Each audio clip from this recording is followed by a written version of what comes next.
When the camera stopped rolling, describe how Robert is different from Taylor. I mean, they're just completely different guys. I mean, Taylor's like really happy-go-lucky. He's really light, and actually that sort of mirrors. That's how Jacob is too. He's always smiling, and he's just a really good guy. Rob is a really good guy too. He's like a little bit more.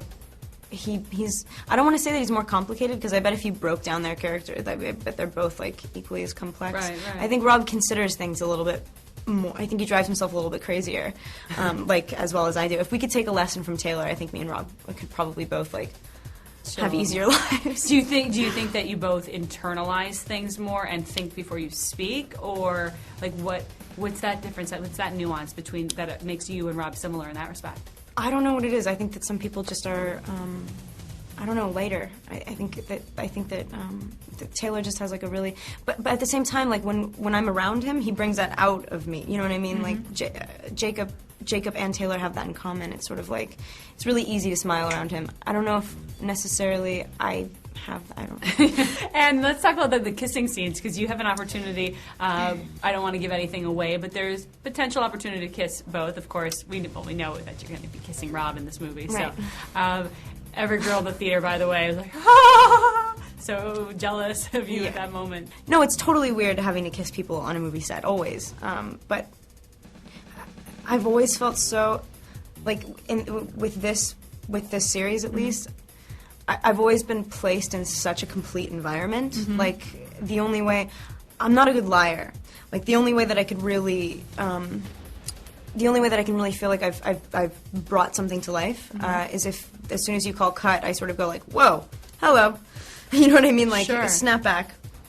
So luckily it wasn't as awkward as, it would be so weird having to kiss, like, two different people on the same set. Or in that moment, you're able to make it very real for yourself. Yeah, luckily. Or else it would probably, it would be such a mind weirdness game thing that would, like, totally bog me down. I do it for the experience. I do it like you read something and you don't necessarily know that the result is going to be like this big franchise movie that's really huge. As you start out, it's about wanting to experience it and wanting to tell the story. And it's been so insane with the hype around this film, the fan pandemonium and frenzy, the paparazzi, which I know has got to get so frustrating as they hound you every time you walk out your door, especially if you're with Rob.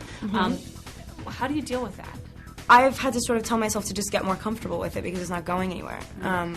And also sort of keep what's yours, and as long as, it's funny, like, I was so concerned, like, on the first press thing with Twilight, like, the first round of this stuff, I was so concerned about coming across sincere about something that I really loved that I refrained. Like, I didn't want to say, like, sappy things. Like, I didn't want to say, like, I'm putting my heart and soul into something and it's like people are consuming it and, like, making it something different.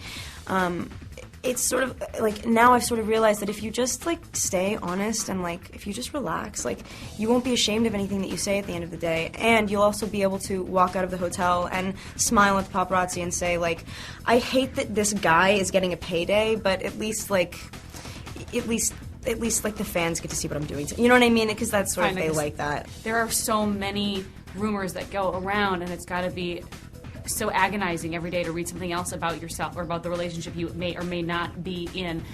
When people are constantly berating you and asking you, are you and Rob dating, what goes through your mind and what do you say to them? The only way that I'm able to stay sane is to protect myself, and, like, I know that it doesn't matter how you answer a question, it's going to, like, tip.